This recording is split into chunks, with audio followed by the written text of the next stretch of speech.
말씀을 다 읽었습니다. 이것은 솔로몬의 성전 봉헌 기도라고 합니다. 이 성전 봉헌 기도를 우리가 주목해야 할 이유가 우리에게 있습니다. 왜냐하면 구약 백성이나 신약 백성이나 하나님의 백성들의 생사 화복에 대한 모든 원리가 여기 다 들어있어요. 솔로몬은 이 성전 건축을 7년간 했습니다. 솔로몬을 하나님이 택하신 그 미션이 뭐냐면 성전 건축이에요. 다윗이 성전을 건축하려고 했는데 하나님께서 너는 피를 많이 흘렸으므로 너 때에 할 수 없고 네 아들 솔로몬에게 이 성전을 건축하게 하겠다. 다윗은 참 자기가 성전 건축을 정말 하고 싶었는데 하나님이 응답해 주지 않고 아들을 통해서 하겠다고 말씀하셨으니까, 그리고 이제 다윗의 아들이 정말 많았는데 하나님이 솔로몬을 택하셨습니다. 다윗과 밧세바 사이에서 낳은 둘째 아들, 첫째 아들은 죽이시고 둘째 아들은 정말 사랑하셨어요. 그래서 솔로몬은 인생 미션이 성전을 건축하는 것입니다. 그러니까 성전 건축을 하도록 하나님이 다윗의 왕권을 이어받게 하셨으니 솔로몬이 만약에 이것을 게을리했다면 그는 인생 미션을 완전히 소홀히 하는 것인데 7년간 집중해서 성전을 건축했습니다. 마치 노아가 120년 동안 집중해서 방주를 지어서 하나님께 인정받았던 것처럼 모세를 부르실 때 출애굽 사역이라는 것이 그게 그 인생의 소명이죠. 하나님 우리에게 다 인생의 소명을 하나씩 주시는데 그 소명을 이루도록 저는 그렇게 생각합니다. 그 소명을 이루도록 우리에게 은사와 재능과 관심과 그 소질을 우리에게 주셨다고 봅니다. 그것을 일깨워서 어떤 소명을 나에게 주셨는가를 깨닫는 것, 이거 되게 중요합니다. 이 솔로몬이 성전을 아름답게 세우는 일을 신약에서는 에베소서는 어떻게 했냐면 유대인이나 이방인이나 예수를 믿고 하나님의 백성된 자들이 성전으로 지어지고 있다 이렇게 말을 했습니다. 그러니까 예수님께서 뭐라고 직접 말씀하셨냐면 이 성전은 바로 나를 가리키는 것이다. 그래서 오늘 제가 이제 설교할 때 이 성전에 와서 기도하면 이게 굉장히 중요한데요. 솔로몬이 지은 이 성전에서 기도하면 하나님은 다 들어주십시오 이렇게 얘기했는데 오늘 우리에게는 솔로몬 성전이 안 보이거든요. 그럼 우리는 성전이 없으니까 어떻게 할 것인가? 이 성전이란 것은 예수님께서 내가 성전이다라고 말씀을 하셨어요. 예수님이 성전입니다. 그러니까 우리가 이제 이 말씀을 내 기도로 바꾸려면 내가 예수님 안에서 예수님의 보혈과 능력과 공로 안에서 주님 앞에 부르짖으면 너희가 내 이름으로 기도하며 이렇게 말씀하셨거든요. 그러면 내가 하늘에서 응답하겠다 이렇게 말씀하셨어요. 굉장히 중요한 내용이 솔로몬은 마치 이스라엘의 장래를 훤히 내다보는 사람처럼 기도합니다. 7가지의 케이스에 대해서 솔로몬이 얘기했는데 좀 이따도 말씀드리겠지만 이 솔로몬이 7가지 이스라엘이 앞으로 어떻게 될 것인가 하는 것은 예언을 하는 게 아니고요. 하나님 앞에 죄를 지으면 이렇게 된다. 하나님 앞에 회개하면 이렇게 된다. 이거는 이미 하나님께서 모세를 통해서 모세 유언 신명기 28장에 나와 있는 얘기예요. 그러니까 솔로몬은 모세의 신명기를 너무 잘 알고 있었습니다. 그래서 이 기도를 드릴 수 있었어요. 그러니까 기도를 잘 할 수 없는 것은 그 사람이 성경을 모르기 때문입니다. 성경을 모르면 기도를 5분도 할 수 없어요. 이거 달라 저거 달라 할 수밖에 없어요. 그거 달라 그러면 끝이에요 그냥. 성경에서 기도가 무엇인가가 정확하게 나오는데 성경을 안 읽어버리면 기도를 할 수가 없습니다. 그래서 나는 기도를 10분 이상 못한다 하는 사람은 정확하게 나는 성경을 몰라서 그렇다 하는 거예요. 성경을 모르면 아무것도 모르는 겁니다. 하나님의 성품이나 하나님의 능력이나 하나님의 나에게 하시는 일이나 이것이 아브라함에게나 다윗에게나 모세에게나 하나님이 행하시는 원리가 똑같거든요. 영원토록 불변하신 하나님의 성품에 근거해서 일하시는 거예요.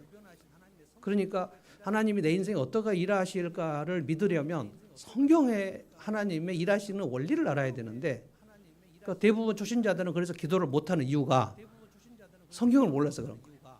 그런데 초신자들의 가장 패착은 뭐냐면 성경을 안 배우는 거예요. 그러니까 성경을 안 배우면 10년, 20년 교회 다녀도 꽝입니다. 근데 오랫동안 다니시는 분들 중에 성경을 모르시는 분들이 정말 많아요. 그리고 성경을 안 읽어버려요. 안 읽어도 되는 줄 알아요. 성경은 설교 시간에 목사님이 성경 봉독을 할 때 잠깐. 지금은 근데 또 이 PPT로 또 하니까 성경 없이 그냥 막 덜레털 오시는 분들도 많습니다.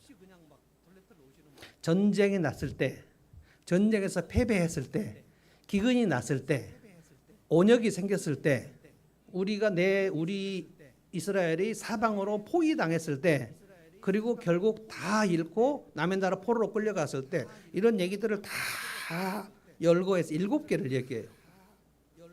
여러분 놀랍게도 솔로몬이 얘기한 대로 이스라엘 백성들이 하나님 앞에 불순종해서 전쟁이 나서 패하고 기근이 나고 온역이 나고 그리고 온 성읍이 포위당하고 그리고 바벨론 남의 나라 땅으로 포로로 끌려갑니다.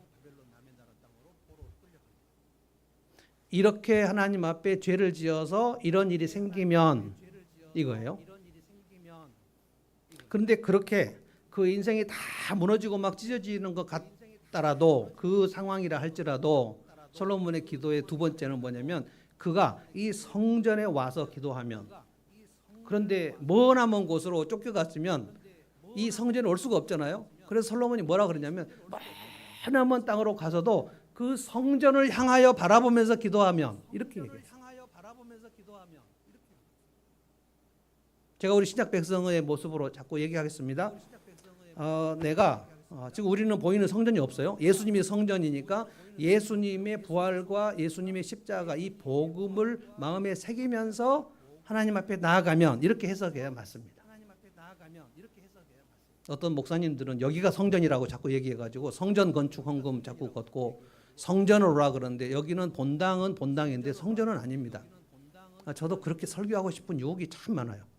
본당으로 오면 성전 여기가 성전입니다. 그러면 여러분들이 성전에 솔로몬 성전이 바로 하늘문교 본당이구나 이렇게 생각하면 참 목회하기 편할 것 같은데 여기는 성전이 아닙니다. 그러니까 여기로 오지 말라는 얘기는 아닙니다. 그러나 성전을 해석하면 예수님의 십자가와 부활 그 안으로 들어가라는 거예요. 그래서 내 삶이 다 흩어지고 찢어졌다 할지라도 다시 예수님의 십자가와 부활을 생각하면서 이게 믿음입니다. 그러니까 믿음이 식어지면 다 깨지는 거고요. 그 믿음이 식어졌다가도 무엇인가 그 믿음이 다시 불꽃이 솟아나서 믿음이 생기면 다시 기도할 힘이 생기는 거거든요. 이 봉헌 기도를 이제 크게 요약하면 두 가지입니다. 우리 인생이 재난이 오는 경우, 인생이 앞뒤가 다 막히는 경우, 오늘 솔로몬은 7가지 중에서 4가지가 그 사람의 불순종으로 인해서 온다라고 얘기했어요. 그러니까 우리가 하나님 앞에 불순종하여 옛 습관을 버리지 못하고 살면 이런 종류의 재난이 온다고 얘기했어요. 그런데 두 번째는 이것입니다. 이런 종류의 재난이 오는데 정말 치명적인 재난이 재정적 사회적 파산이거든요. 7번째가 그겁니다. 남의 나라 포로로 끌려가서 자기의 자유로운 그런 생활이 완전히 보장이 안 되는 거. 말하자면 내 친구와 친지들이 나를 다 떠나고 내 재정이 완전히 파탄 나가지고 완전히 길바닥에 나가는 거. 이거를 로마서에서는 적신이라고 해서 적신. 적신이 뭐냐면 빨간 몸뚱아리라는 뜻입니다. 완전히 맨 몸뚱아리로 길바닥에 나가서 우리 집에 가구에 다 빨간 딱지 다 붙이고 내 몸을 붙일 만한 공간이 없는 시간. 그게 7번째 포로 되는 거거든요. 그렇다 할지라도 멀리서 성전을 바라보면서 기도하면 그 인생을 하나님 회복시켜 주십시오. 이것이 솔로몬의 기도예요. 재난과 불순종의 관계에 대해서 먼저 얘기하겠습니다. 7가지인데요. 7가지. 오늘 성경, 자기 성경 가지고 계시는 분은 볼펜에다 동그라미를 좀 표시하면 좋겠어요. 저도 해놨거든요. 31절부터 그 절수에다가 동그라미를 쳐보시고 나중에라도 읽으실 때 도움이 되리라 봅니다. 31절 동그라미 치시고요. 1번입니다. 1번 동그라미 치고 1번 쓰시고요. 33절이 2번, 35절이 3번, 그리고 37절이 4번, 그리고 41절이 5번, 44절이 6번, 46절이 7번 이렇게 31, 33, 35, 37, 41, 44, 46. 그런데 이제 솔로몬이 하나님 앞에 지금 기도를 일곱 가지를 기도하는데 우리가 죄를 지어 재난을 만나게 된 경우를 네 가지로 얘기했어요. 네 가지. 전쟁에서 패배하거든. 그리고 내 삶에 하늘이 막히거든. 그리고 내 삶이 다 포위가 되는 것처럼 꼼짝할 수 없게 되거든. 그리고 내 삶이 완전히 파탄 나거든. 이겁니다. 성경에서 얘기하는 것은 우리의 삶의 어떤 일도 하나님과 아무 관계없이 우연히 일어나는 일은 없습니다. 특별히 내 삶이 정말 꽉 막혔다라고 생각될 때 그게 재난이잖아요. 재난은 일상이 사라지는 것이 재난입니다.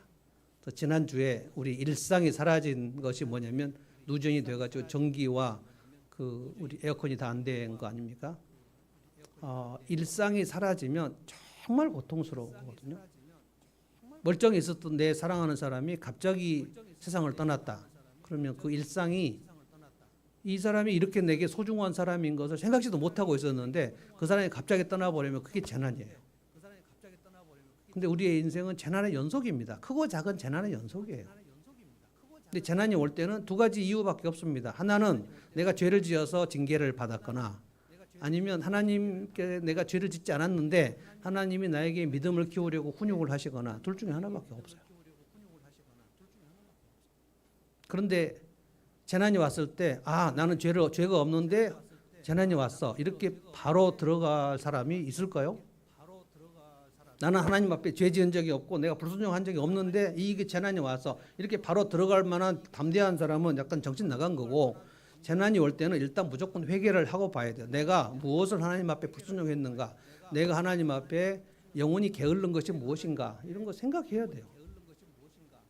미숙한 사람은 이제 문제가 뭐냐면 하나님께서 분명히 그의 불순종으로 인하여 징계를 내릴 때 그 삶이 막혔는데 가장 혼동스러운 건 뭐냐면 나의 무슨 불순종으로 이 일이 왔는지를 헤아릴 수가 없는 거예요. 미숙하면 미숙할수록 내가 불순종한 것을 인지를 못합니다. 불순종은 하나님께 죄를 짓는 거고 그 하나님께 죄를 지으면 반드시 자기 가까운 배우자에게 피해를 줍니다. 내가 이 사람에게 피해를 준 것이 무엇인지를 인지를 못해요. 그래서 상태가 안 좋으면 안 좋을수록 내가 피해를 받은 것만 얘기를 합니다. 부부관계가 안 좋은 사람일수록 계속 내가 저 사람 만나서 정말 피해를 많이 받았다고 생각해요. 그런데 그 반대의 배우자를 만나서 얘기를 해보면 나 저 인간 만나서 정말 힘들었다고 얘기해요. 그러니까 엄청 미숙하면 불화가 있을 수밖에 없지 않습니까? 그런데 불화가 있는데 부부지간에 불화가 있는데 그 사람이 하나님 앞에 온전히 순종하고 있다. 이게 말이 됩니까? 나는 하나님께서 순종하고 있는데 이 사람하고는 불화가 있다. 이것은 성경적으로 성립이 되지 않아요. 그래서 일단 어려운 일이 오면 일단 내가 하나님 앞에 불순종한 것이 무엇이었는가? 설마 나는 아무것도 없다 이렇게 얘기하시지 마시라고요. 33절로 한번 가보겠습니다. 두 번째 33절이 뭐냐면 주님의 백성 이스라엘이 주님께 죄를 지어 적에게 패했다가도 그들이 뉘우치고 주님께 돌아와서 주님의 이름을 인정하고 이 성전에서 주님께 빌며 간구하거든. 자, 적군과 싸웠는데 패배를 했다. 그러면 원인이 뭐라고요? 이스라엘이 하나님 앞에 죄를 지으면 어떤 적군과 싸워도 이길 수 없습니다. 성경에서 하나님의 백성들의 인생 싸움은 하나님이 그들과 함께 하셔서 그들이 하나님께 순종하고 있을 때는 백전백승을 약속하셨어요. 여호수아의 군대가 여리고 전투를 할 때 그들이 여리고 전투와 군사력이 비교가 안 될 만큼 그들은 나뭇가지밖에 없었고 여리고는 철병거로 무장하고 있었는데 그냥 하나님께서 이스라엘 백성들이 순종했더니 여리고를 무너뜨려 버렸거든요. 근데 그 다음에 아이성 때는 그 여리고보다 훨씬 작은 성인데 엄청나게 패배했습니다. 근데 여호수아가 이유를 몰랐어요.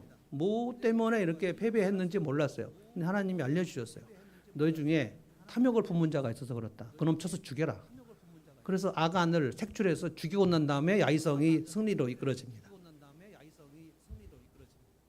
한 공동체도 마찬가지. 한 공동체가 어떤 일이 계속해서 패배할 때는 우리가 무슨 하나님께 죄를 지었을까? 우리가 하나님 앞에 이기적으로 탐욕으로 행동한 것이 무엇일까를 돌아보면서 기도를 해야 돼요. 35절입니다. 두 번째. 한번 같이 읽어볼까요? 35절 읽어보겠습니다. 35절 시작. 또 그들이 주님께 죄를 지어서 그 벌로 주님께서 하늘을 닫고 비를 내려주시지 않을 때라도 그들이 이곳을 바라보며 기도하고 주님의 이름을 인정하고 그 죄에서 돌이키거든. 자, 하늘을 닫는 거 우리가 잘 이제 많이 얘기했는데요. 하늘을 닫으면 비가 내리지 않고 기근이 오겠죠. 이유가 뭐예요?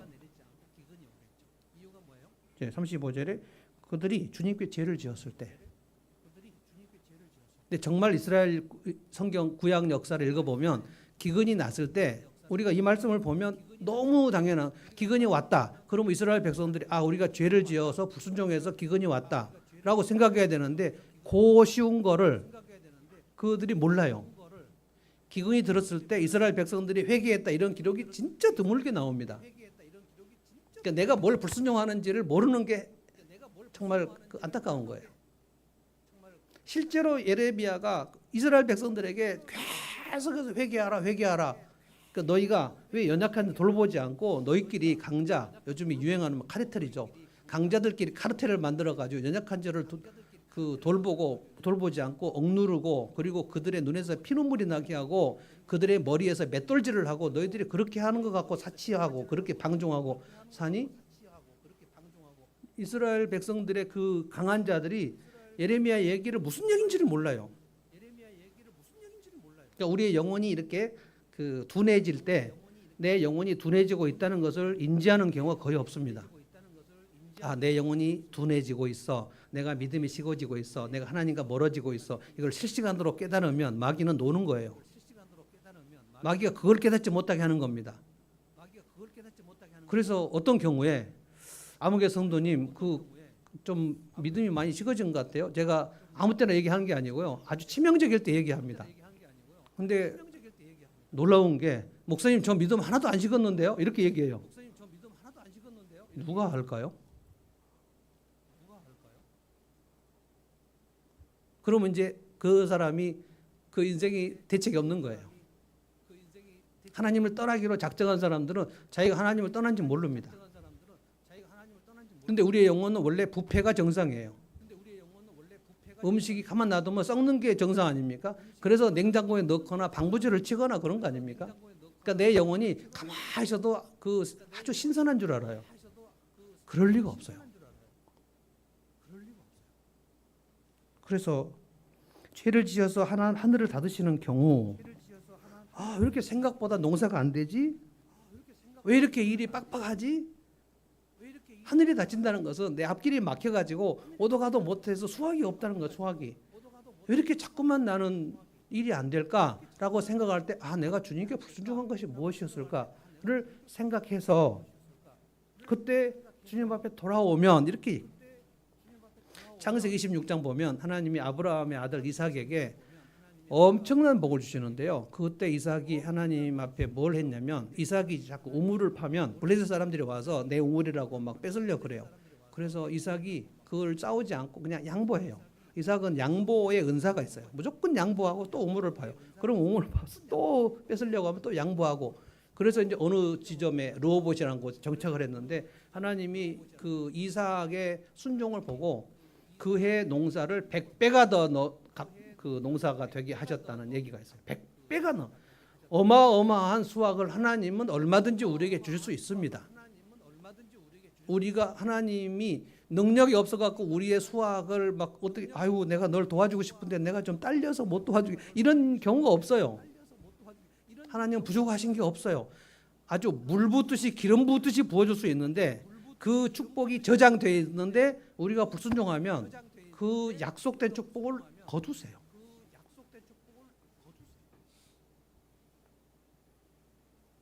시편 128편에 제가 돌잔치를 할 때 예배 드릴 때는 꼭 이 설교를 하는데 시편 128편 여호와를 경외하는 자는 그 집 가장이 수고한 대로 네 손이 수고한 대로 너희가 수확을 얻을 것이다. 여호와 하나님을 경외할 때는 그 손이 수고한 대로 수확을 얻게. 근데 더 많이 수고하고 더 많이 헌신하고 더 순종하면 하나님은 어떤 경우 이삭의 경우로 하실 수도 있습니다. 100배나 더 수확을 누릴 수 있어요. 저는 이 말씀이 신약 백성들에게 똑같이 적용된다고 봅니다. 뭐 목사가 하나님 앞에 순종하면 목사의 월급을 하나님 100배로 늘려주죠. 그런 것 같지는 않아요. 목사는 좀 다른 것 같고 제가 이번에 그 선교사님들 상담할 때도 그 얘기했습니다. 목사와 선교사들을 하나님께서 다루시는 방법은 꼭 그렇게 재정적으로 복 주시는 것 같지는 않다. 근데 저는 그렇게 이것이 성경적으로 꼭 맞는지는 모르겠으나 일반 성도들, 목사나 선교사들은 조금 하나님께서 특별 좀 다른 방식으로 조금 더 그 엄하게 다루신다고 봅니다. 일반 백성들의 경우, 여러분들이 직장 다니고 비즈니스하고 가게하고 하는 경우에 거의 대부분 그가 하나님께 순종하면 상당한 경우, 다 그런 건 아닙니다만 상당한 경우 재정적으로 하나님이 복을 주십니다.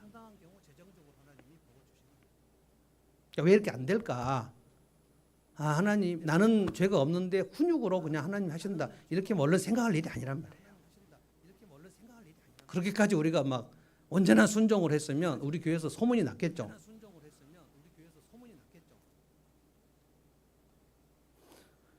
37절 보겠습니다. 이게 계속 죄를 지어서 재난이 온 경우를 지금 얘기하는 거예요. 37절 이 땅에서 기근 또 얘기했습니다. 이스라엘 백성들이 농사를 짓기 때문에 기근이 오는 것은 정말 치명적인 거거든요. 흉년이 오면 보릿고기가 3년 동안 흉년이 오면 그런 일이 구약 역사에 정말 많아요. 그래서 실제로 신명기 28장에 뭐라 그러냐면 너희가 계속 불순종하면 먹을 것이 없어서 여인이 자기 태에서 나온 아들을 잡아먹게 될 것이다. 이 말씀을 하시는 겁니다. 그런데 열왕기상 기록 보면 진짜 그 얘기 나옵니다. 너무 성이 포위돼 가지고 먹을 게 딱딱 떨어져 가지고 진짜 먹을 것이 없으니까 두 여자가 둘이 계약을 맺기를 오늘은 네 새끼 잡아먹고 내일은 내 새끼 잡아먹기로 둘이 약속했는데 한 새끼를 잡아먹었는데 그 다음날 그 엄마 다른 쪽 엄마가 내 새끼는 못 잡아먹는다 해가지고 왕 앞에 와서 이것 가지고 그 고소를 하러 온 사건이 성경에 나옵니다. 눈 뜨고 볼 수 없는 장면이 나와요. 그래서 우리가 불순종을 했을 때 우리의 삶이 어느 정도로 피폐하게 될지는 상상을 할 수 없습니다. 하나님 우리 순종의 사람이 만드시기 위해서 무슨 짓이든 하십니다. 전 재산을 빼앗기도 하시고요. 자녀들이 이상한 일이 막 나기도 하고요. 내 사회적 관계가 완전히 고립되고 차단되는 방식으로 나오기도 하고요. 그래도 순종 안 하면 진짜 목숨도 아주 막 흔들고 이 정도까지. 그래서 꽥꽥 소리 나면서 회개가 나올 때까지 하나님은 치밀하게 가십니다. 하나님하고 함부로 이렇게 겨루시려고 생각하시면 안 돼요. 아, 그냥 어떻게 인생이 되겠지. 그럴 일이 없어요. 하나님의 백성들은 그 인생이 우연히 어떻게 잘 되거나 우연히 안 되는 법이 없습니다.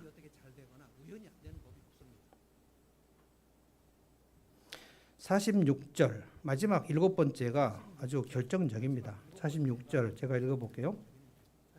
죄를 짓지 아니하는 사람은 없습니다. 이 백성이 주님께 죄를 지어 주님이 진노하셔서 그들을 원수에게 넘겨주시게 될 때 멀든지 가깝든지 백성이 원수의 땅으로 사로잡혀 가더라도, 자, 이게 실제로 일어나지 않았습니까? 너무너무 불순종하니까 지난 8월 달에 우리 예레미야서를 읽을 때 예레미야가 마지막으로 경고한 것이 너희가 지금이라도 돌이키면 이 땅이 멸망하지 않을 텐데 계속해서 불순종하면 너희는 이방 나라의 침략을 받게 될 것이고 너희와 너희 자손들이 다 포로로 끌려가 될 것이고 초토가 될 것이다. 계속 경고하는데 예레미야를 잡아 가두고 때리지 않았습니까? 그래서 결국 솔로몬이 이렇게 되거든 하고 말하는 것이 예레미야 시절에 일어났어요. 자, 솔로몬이 BC 1000년대라고 한다면 예레미야 시절에 유다가 완전히 말명한 것이 586년입니다. 그러니까 500년 이후를 솔로몬이 마치 눈에 보는 듯이 얘기를 하는 거예요. 명백합니다. 신명기 28장 기억을 하시고요. 열왕기상 8장 두 개가 합쳐져 있습니다. 신명기 28장에 뭐라고 그랬냐면 너희가 계속해서 불순종하고 내가 너희를 진노하게 될 때 하나님 우리가 죄를 한 번 짓고 두 번 지을 때 막 그렇게 죄를 진노하시잖아요. 얘가 진짜 미숙하구나. 어떻게 하냐. 그럼 우리가 아이들이 잘못했을 때마다 다 혼내고 막 맷때리지 않지 않습니까? 봐줄 때도 많아요.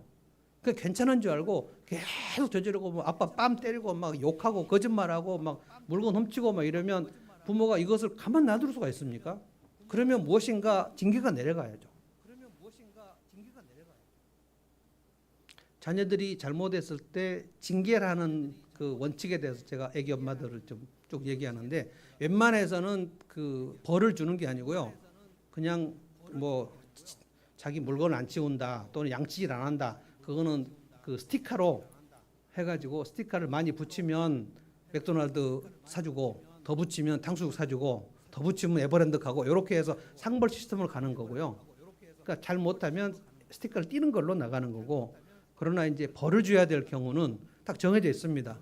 거짓말한다든가 그다음에 남을 때린다든가 욕을 한다든가 아빠 엄마한테 아주 너무 함부로 건방지게 대든다든가 물건을 훔친다든가 이 5개입니다. 이때는 반드시 벌을 줘야 됩니다. 뭐 스티커 떼고 이 정도가 가는데요.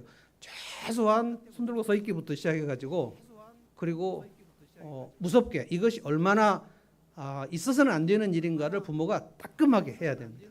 이 훈육을 하지 못하면 아이들이 버리게 되거든요. 아주 버릇없는 아이가 되어요. 이렇게 내가 엄마한테 욕을 해도 괜찮아. 엄마가 애가 엄마의 욕을 했는데 엄마가 울었다. 참 만만하구나. 그래서 그 걸핏하면 엄마한테 욕을 하는. 저는 고등학생이 아버지를 주먹으로 때린 케이스도 상담합니다.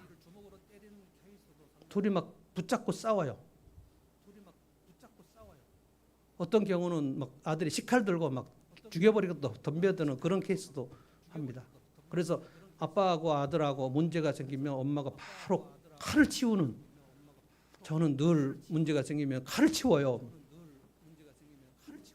그러니까 애가 얼마나 그 노여움이 심하면 아빠를 죽여버리겠다고 할 정도까지 되냐고요. 아빠를 때릴 정도면 그 아빠의 권위나 이런 것들은 완전히 상실된 거거든요.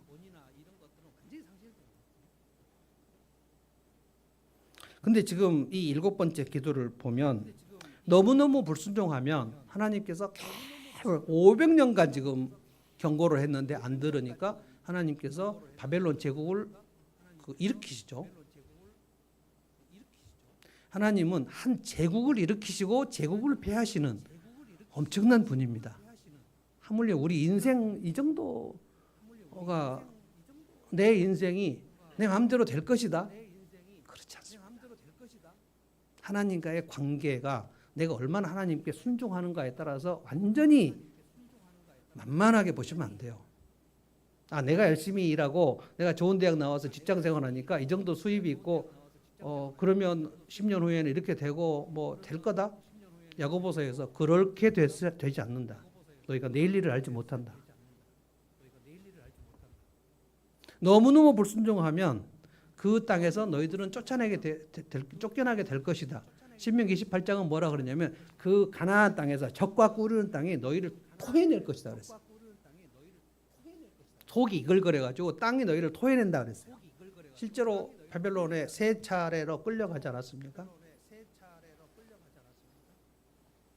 신명기 28장에 64절, 66절, 68절 보면 계속해서 너희가 불순종하게 되면 너희가 숨을 쉬지 못하게 될 것이다. 너희가 아침이 되면 저녁에 빨리 왔으면 좋겠다. 저녁이 되면 아침에 빨리 왔으면 좋겠다. 이렇게 탄식하게 될 것이다. 너희에게 두려움이 계속 엄습하게 될 것이고 너희 정신이 몽롱하게 되고 산란하게 될 것이다. 정신을 못 차리는 삶이 될 것이다. 그게 멸망 직전의 상태를 하나님이 경고하신 거예요.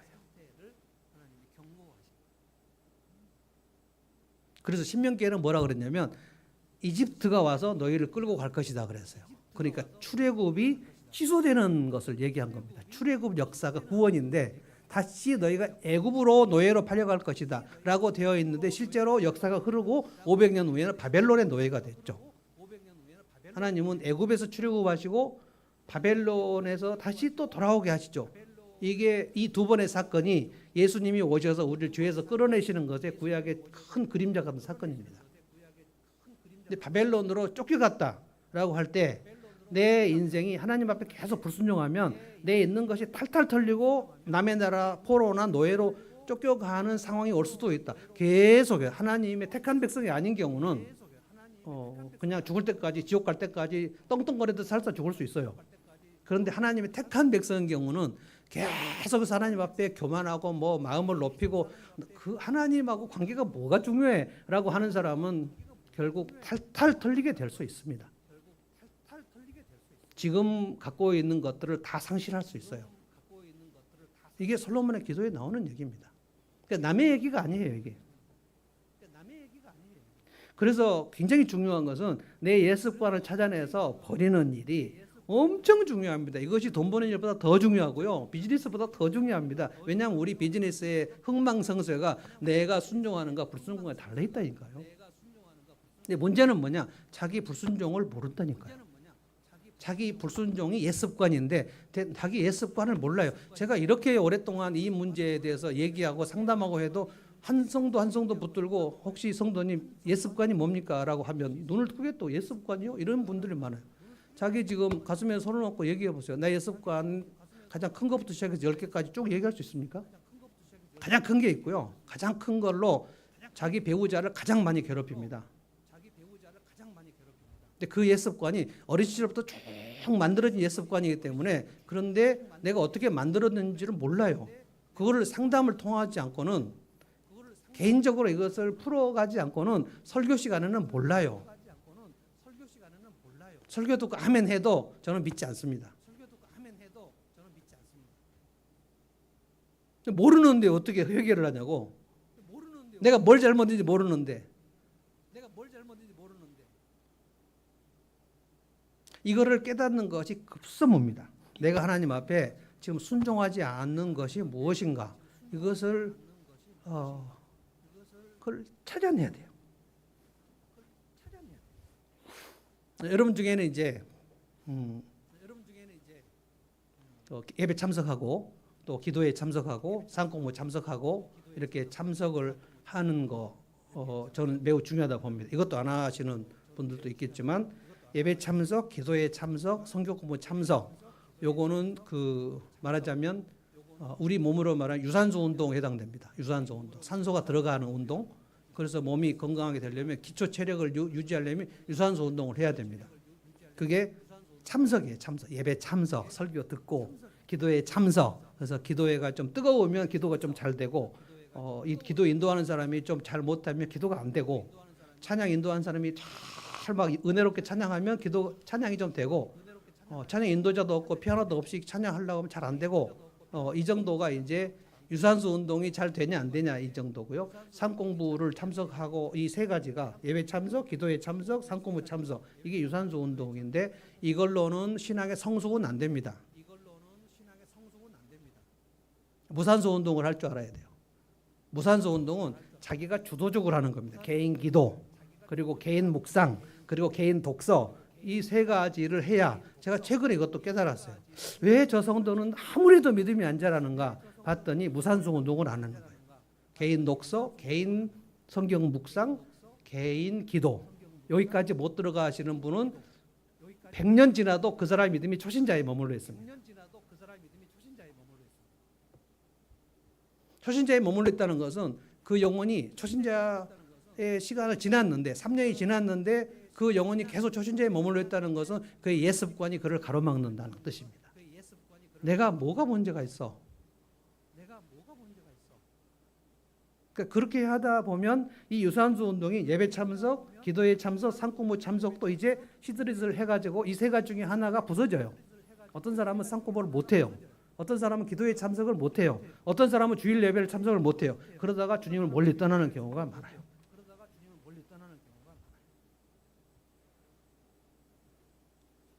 자, 그러니까 첫 번째로 지금 말씀드리는 거 뭐냐면 우리 삶의 여러 가지 종류의 재난, 특별히 네 가지 종류의 재난.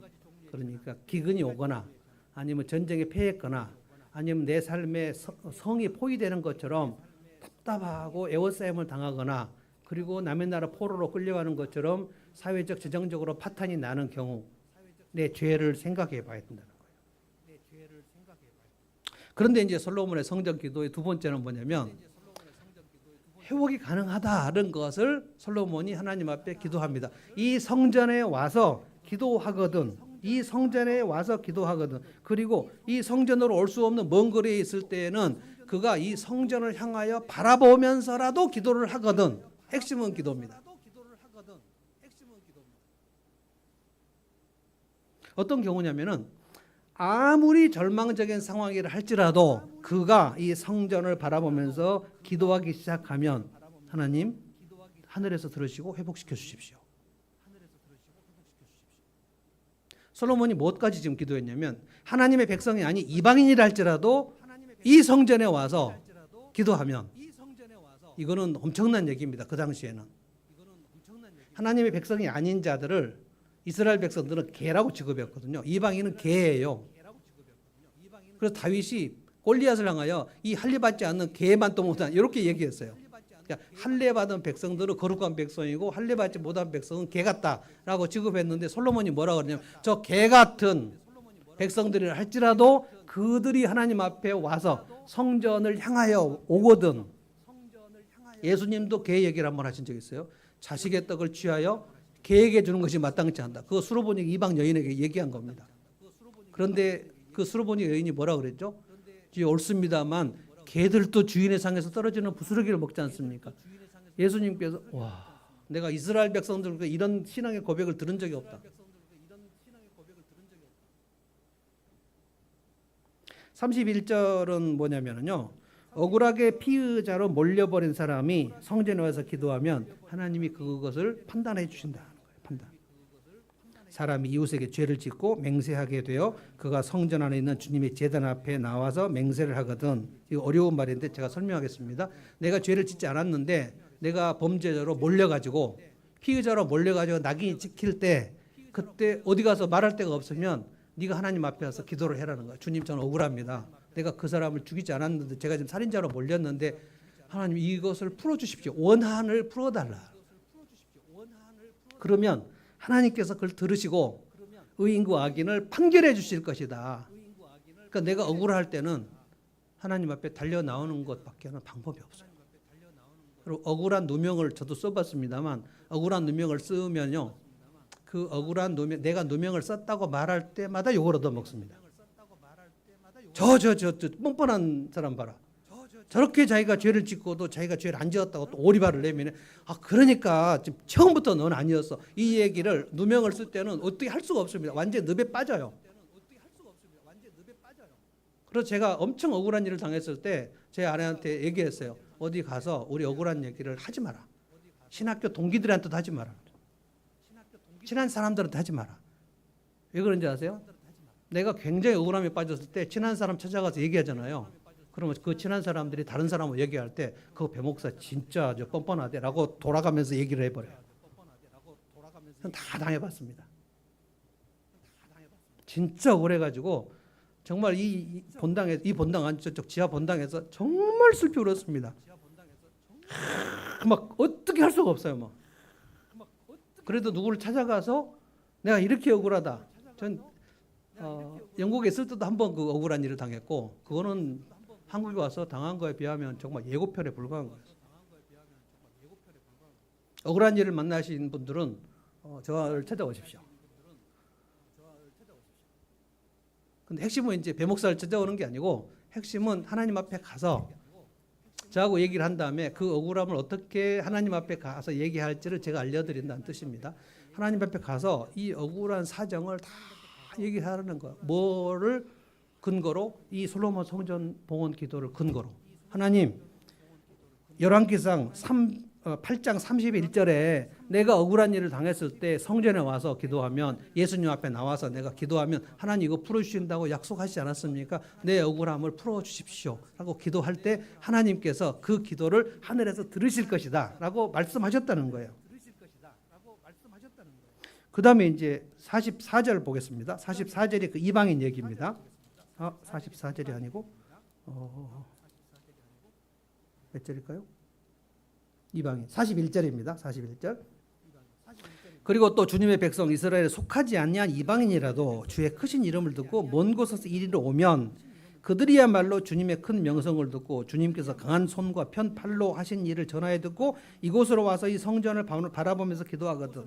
자, 이 사람이 누구냐면 여리고의 창녀 라합 아닙니까?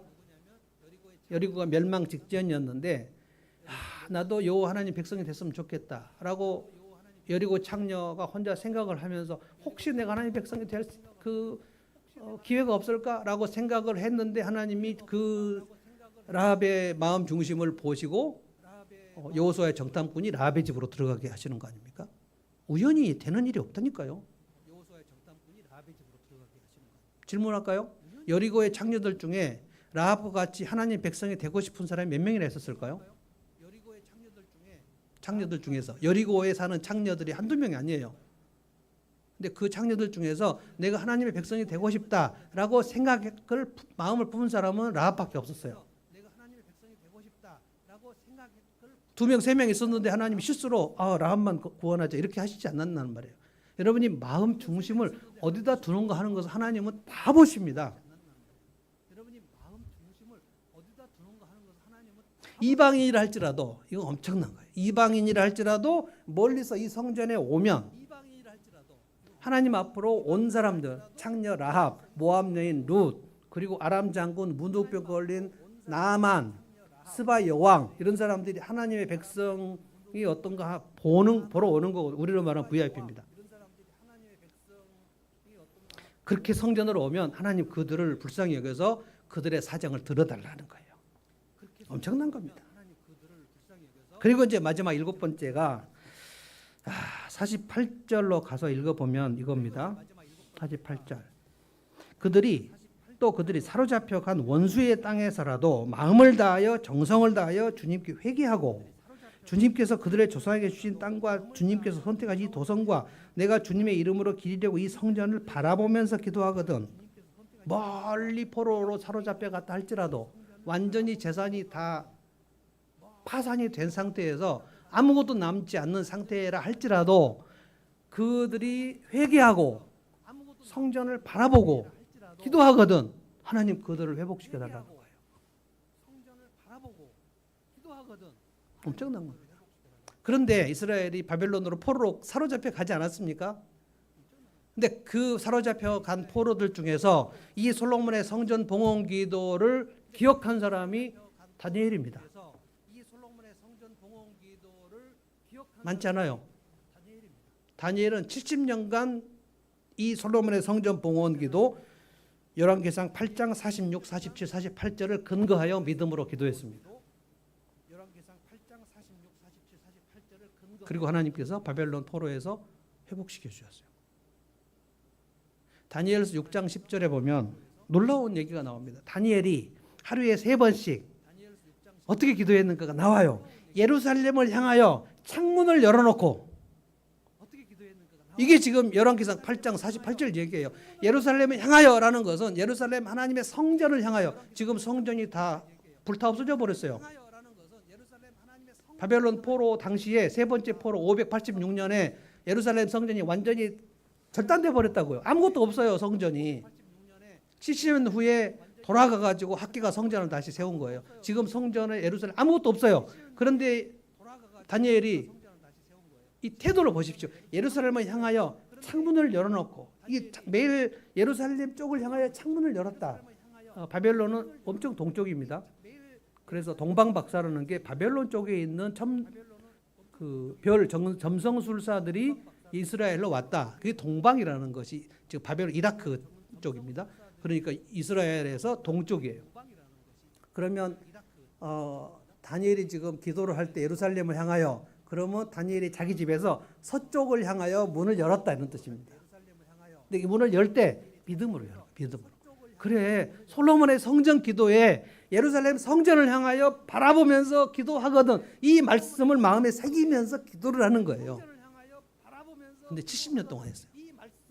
그리고 다니엘에서 6장 10절의 내용은 뭐였냐면 다니엘의 정적들이 다니엘을 음모에 빠뜨려 가지고 그를 함정에 빠뜨리기 위해서 왕한테 가 가지고 왕의 신이 아닌 어떤 다른 신에게 기도하는 사람은 30일 동안 딱 기간을 정해놓고 이 기간에 기도하면 사적으로 집어넣기로 음모를 꾸민 상태고 왕의 금령 도장 30일 동안 어떤 다른 신, 왕 아닌 다른 신에게 기도할 수 없다고 왕의 도장에 찍힌 상태에서 그 조서에 직인이 찍힌 걸 알고 예루살렘의 창문을 열었다.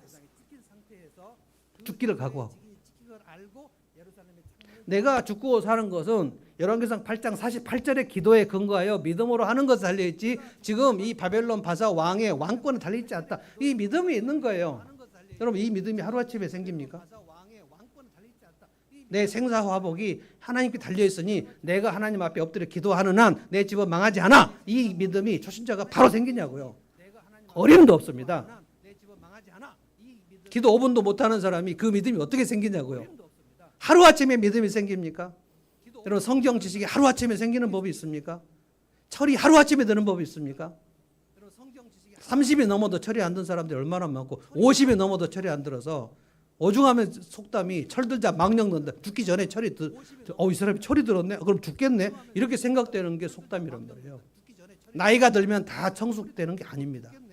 나이가 들면 점점 더 미숙하게 되고 나이가 들면 점점 더 애기같이 행동하고 나이가 들면 정말 말도 안 되는 얘기를 막 퍼부어가지고 자녀들이나 자손들이 막 눈썰은 찌푸릴 얘기들 하는 분들이 너무 많아요. 이대로 그냥 나이 들면 젊은이들이 기피하는 사람들이 됩니다. 그 징조가 꼰대예요. 꼰대. 그런데 이 다니엘이 기도를 했을 때 하나님이 다니엘을 보실 때 어떤 생각을 했을까? 와, 네가 솔로몬의 성전 봉헌 기도를 기억하니? 적어도 성경은 다니엘 그 바벨론 포로에서 이 기도를 했던 사람은 다니엘 한 명밖에 없었어요. 다른 사람이 기도했는지 모르겠어요. 다니엘 말고 다른 사람도 이 기도를 했으면 다니엘서에서 기록을 안 했을 리가 없어요. 다니엘도 기도했고 아무개도 기도했고 예루살렘 창문을 향하여 열고 기도한 사람이 적어도 3명이었다. 뭐 이런 얘기가 나왔을 거예요. 다니엘이 기도한 거예요. 그 다니엘의 기도를 들으시고 하나님은 바벨론을 무찌르고 바사 왕국이 세우게 해가지고 바사 왕의 첫 번째 황제 고레스가 칙령을 베풀어서 예루살렘 주민들은 바벨론에서 예루살렘에 돌아가서 너희 성전 지어라 하고 칙령을 베푼 겁니다. 저는 오늘 솔로몬의 성전 기도를 보면서 제가 이 기도 이 내용을 묵상하면서 그래 우리 인생이 회복되는 길이 바로 여기 있다. 이게 비밀이구나. 하나님 앞에 엎드려서 적어도 30분 하루에 30분 내지는 1시간씩 회개하고 내 불순종을 회개하고 내 예습관을 회개하고 주님 나를 도와주십시오. 주님 나를 도와주십시오. 이렇게 간구하면 하나님께서는 각 인생을 회복시키시겠다. 이 믿음이 저한테 있어요.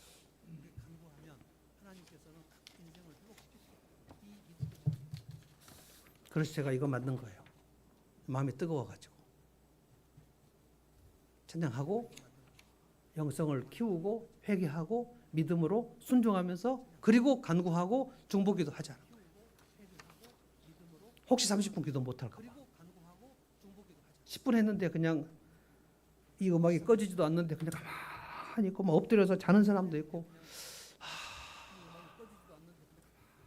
안 되구나.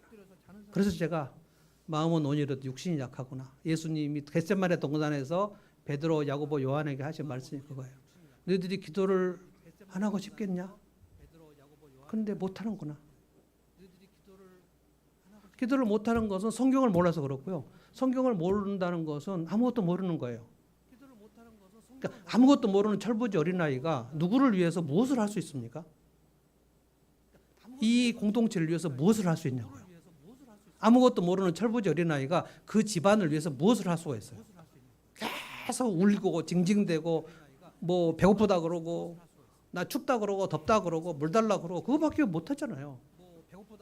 그러나 그 어린아이가 무엇인가 깨닫고 공부하고 국어 산수 사회 자연 알고 그다음에 인류 도덕 알고 그리고 점점 깨달아서 중학교 고등학교 되고 대학교 되고 어른이 되고 그래서 누군가하고 가정을 이룰 수 있는 단계가 되고 아 부모를 내가 부양해야 되는구나 이 정도까지 가려면 시간이 걸려요. 그런데 성장해야죠. 내가 얼마나 어린아이 같은 짓을 많이 했는지를 깨달아야죠. 그래서 하나님 앞에 그것을 알아야죠. 그러려면 기도 시간이 필요한 거예요. 일주일 내내 하나님과 30분 정도를 시간을 내지 않았는데 그 사람의 믿음이 어떻게 자라며 그 사람의 믿음으로 어떻게 공동체를 세웁니까? 있을 수가 없어요.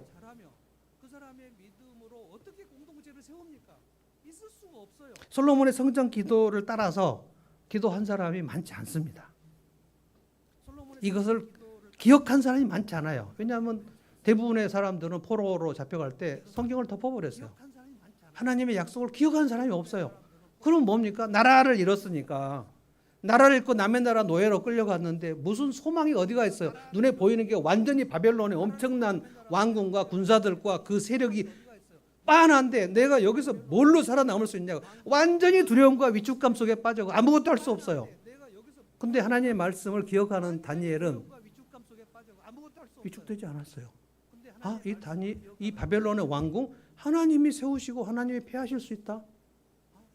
바사 왕국 하나님이 세우신다. 페르시아, 헬라 하나님이 세우시고 하나님이 무너뜨리실 수 있고 로마 제국 예수님이 당시가 로마 제국 아닙니까? 로마 제국 하나님께서 얼마든지 폐하실 수 있다.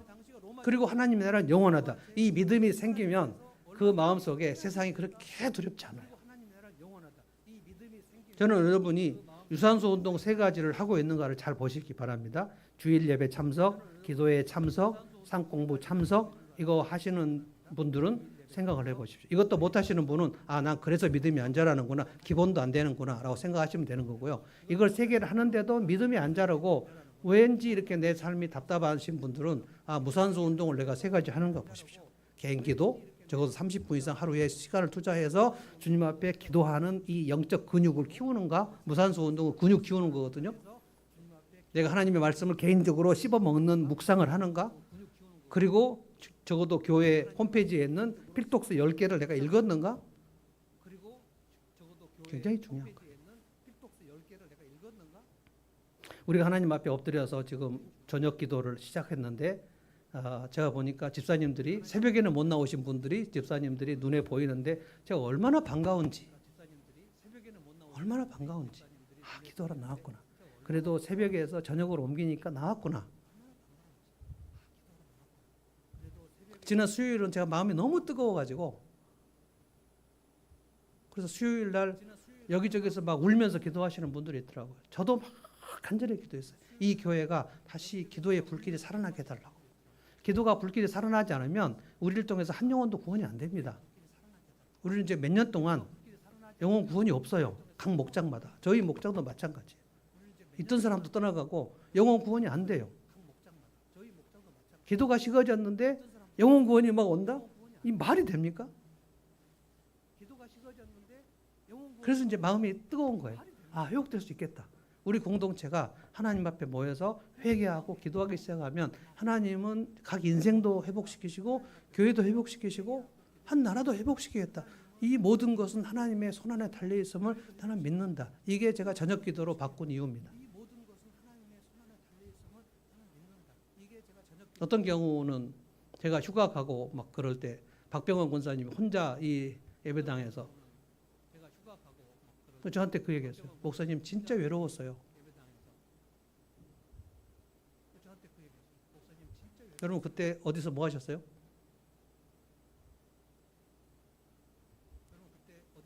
기도하는 사람이 너무 외롭게 기도하지 않도록 힘을 좀 보태면 좋겠습니다. 그러면 서로 보면서 힘이 되게 나거든요. 한 명이 기도할 수 있어요. 그러나 2명이 기도하면 확실히 다릅니다. 2명이 기도하다가 한 사람이 조인되면 힘이 엄청납니다. 그래서 2-3사람이 모인 곳이라고 얘기했는데 4명이 기도하는 것과 5명이 기도하는 것이 엄청 다릅니다. 우리 다 해서 지금 몇 명 안 되는데 여기서 이렇게 기도를 합칠 때 그때 거기서 에너지가 솟아나고 하나님께서 아 그래 하늘문교회 성도들이 이제 함께 모여서 회개하고 기도하기 시작했다. 그러면 하나님께서 보신단 말이에요. 보시고 하늘에서 그 기도를 들으시고 각 사람의 인생을 회복시켜 주시고 길을 열어 주신다고 성경에 약속하셨어요. 찬송하겠습니다.